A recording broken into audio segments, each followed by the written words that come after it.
मेला मेला शब्द सुनते ही मस्तिष्क में कुछ चित्र उभरने लगते हैं। भीड़ भरा माहौल, वातावरण में गूंजता ध्वनिवर्धक यंत्रों का कानफोड़ू स्वर, बिजली की रोशनी में नहाए तरह तरह की दुकानें, जादूगर, चरखे चीख चिल्लाकर अपना सामान बेचते फेरी वाले आदि आदि। मेलों की यह पहचान वर्तमान समय की है, जो बाजारीकरण के चलते अपना प्राचीन स्वरूप तौर तरीके खो चुके हैं। आज हम आपको एक ऐसे मेले में लेकर चल रहे हैं जो आज भी अपनी प्राचीन परंपराओं का निर्वहन करता हुआ आधुनिक स्वरूप में विद्यमान है।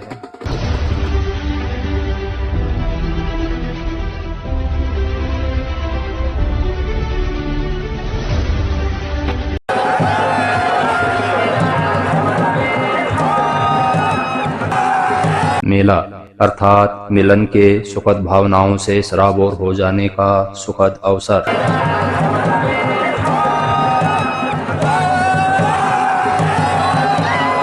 स्थान है थल नदी का मैदान, जो उत्तराखंड राज्य के पौड़ी जनपद के अंतर्गत यमकेश्वर विकास खंड में कस्याली नामक गांव के निकट प्रसिद्ध महागढ़ महादेव तथा पौराणिक देवी डांडा मंदिरों के बीच स्थित है।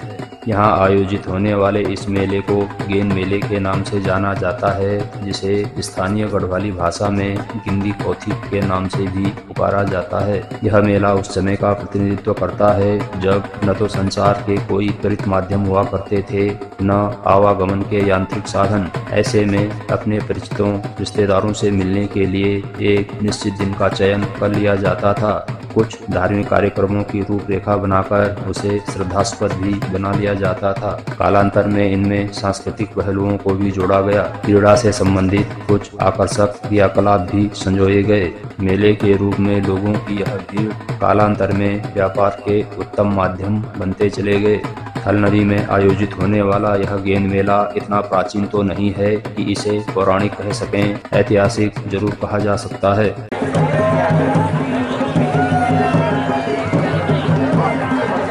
इस मेले की सबसे बड़ी विशेषता यहाँ खेले जाने वाला एक अनोखा खेल है। खेल ऐसा जिसमें खिलाड़ियों की संख्या निश्चित नहीं है। दमखम रखने वाला कोई भी व्यक्ति इसका प्रतिभागी बन सकता है। बच्चों, बुजुर्गों और स्त्रियों को इस खेल से दूर रखा जाता है। वे दर्शकों के रूप में उपस्थित होकर अपने दल का उत्साहवर्धन अवश्य कर सकते हैं।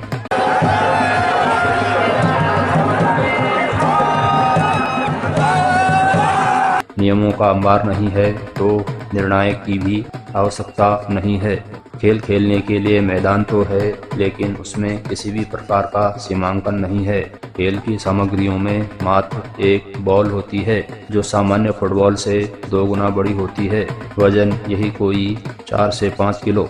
सबसे बड़ी विशेषता यह कि खेल का आयोजन उत्तराखंड में किया जा रहा है, लेकिन खेल खेला जा रहा है राजस्थान के उदयपुर और अजमेर के बीच। सुनकर आश्चर्य हो सकता है, लेकिन सत्य है। वास्तव में उदयपुर और अजमेर यहाँ की 2 पट्टियों के नाम हैं। शासन व्यवस्था को सुगम बनाने के लिए उत्तराखंड के पर्वतीय क्षेत्रों में जिलों का विभाजन पट्टियों में किया गया है, जिसका प्रशासनिक अधिकारी पटवारी कहलाता है, जिसका मुख्य कार्य वाद विवादों का निस्तारण तथा भूखंडों की पैमाइश करना है। मुगल काल में जब हिंदू जनता पर मुगल शासकों का अत्याचार बढ़ता चला गया, तब व्यथित जनता ने देश के विभिन्न भागों से आकर उत्तराखंड की शांतवादियों में बसना शुरू कर दिया था। ऐसा नहीं था कि मुगल शासकों ने उत्तराखंड पर आधिपत्य जमाने का प्रयास नहीं किया हो, लेकिन जब जब भी उन्होंने उत्तराखंड पर आक्रमण किया, स्थानीय शासकों ने उनका जमकर प्रतिरोध किया और हर बार उन्हें बाहर खदेड़ दिया। उत्तराखंड में आने वाले लोगों में राजस्थान के लोग प्रमुख थे। वे जिन जिन स्थानों पर बसते चले गए, अपने मूल स्थान की स्मृति में उन स्थानों का वही नाम रखते चले गए। उदयपुर और अजमेर पट्टी उनकी उसी प्रवृत्ति का एक उदाहरण है। जिस क्षेत्र में उदयपुर से आए लोगों की अधिकता है, उसे उदयपुर पट्टी के नाम से जाना गया। जिन स्थानों पर अजमेर से आने वाले लोगों की बहुलता है, उसे अजमेर पट्टी के नाम से पहचाना जाता है।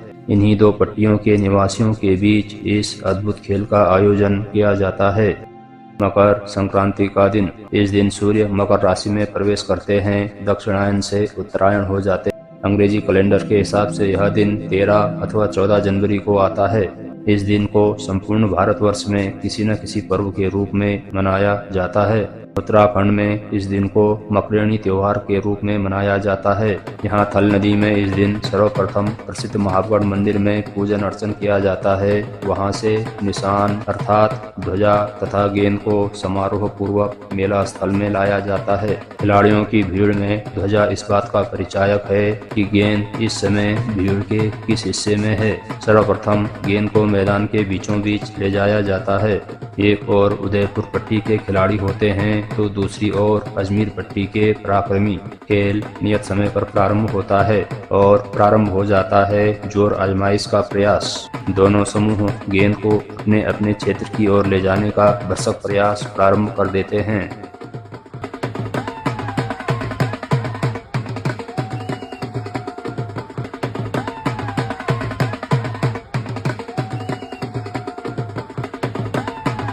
गेंद को कहां तक ले जाना है निश्चित नहीं है। जब एक क्षेत्र के खिलाड़ी निराश होकर प्रतियोगिता से हट जाते हैं, खेल को समाप्त समझ लिया जाता है।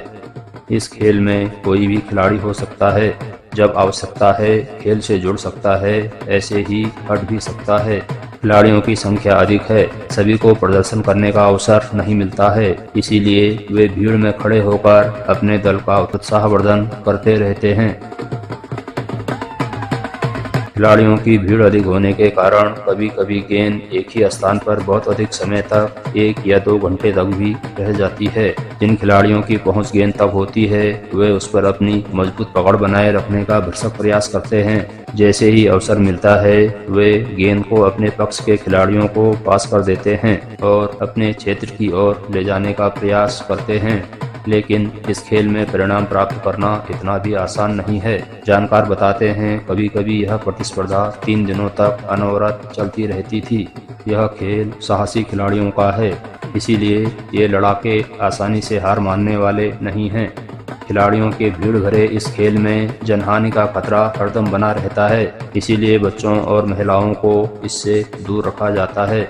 इस मेले में शामिल होने के लिए स्थानीय फौज के जवानों में गजब का उत्साह होता है। वे इस अवसर के लिए अपनी छुट्टियां बचाकर रखते हैं। कुछ रग्बी नामक खेल के जैसे खेले जाने वाला यह खेल बिना अंपायर का है, फिर भी गजब का अनुशासन है। इस अनुशासन का संपूर्ण श्रेय पर्वतीय जनों की सामाजिक भावना को जाता है। खिलाड़ियों की इस भीड़ में पिता पुत्र भी हो सकते हैं, अन्य रिश्तेदार भी, गांव और क्षेत्र के लोग तो हैं ही। पर्वतीय जनों की एक महत्वपूर्ण विशेषता यह है कि वे अपने आस पड़ोस ही नहीं, पूरे इलाके भर के लोगों को न केवल पहचानते हैं बल्कि रिश्तों के नाम से पुकारते हैं। यही कारण है कि मनमुटाव कितना भी गहरा हो, सामाजिक समरसता को तिलांजलि देना आसान नहीं हो पाता है। खिलाड़ियों की इस भीड़ में वही सामाजिकता है जो अनुशासनहीनता को पनपने ही नहीं देता है। दिन ढलता जा रहा है, सूर्य नारायण अस्ताचल की ओर हैं, लेकिन खेल है कि बढ़ता ही चला जा रहा है। परिणाम की ओर जाते जाते फिर वापस लौट आता है। परिणाम पाने की आतुरता में खिलाड़ियों ने अपनी सारी शक्ति, अपना सारा कौशल खेल में लगा दिया है।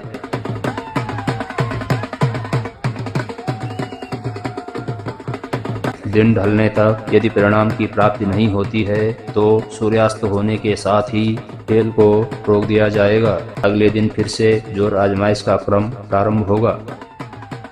आज से लगभग 200 वर्ष पूर्व इस मेले का आयोजन सर्वप्रथम यहीं थल नदी के इस मैदान में प्रारंभ हुआ था। आज कई और स्थानों पर भी खेला जाता है। प्राप्त जानकारी के अनुसार अंग्रेजों के समय इस खेल में 7 लाशें माप थी, यानी कि 7 मौत होने तक खेल अनवरत चलता रहता था, लेकिन आज ऐसा नहीं है।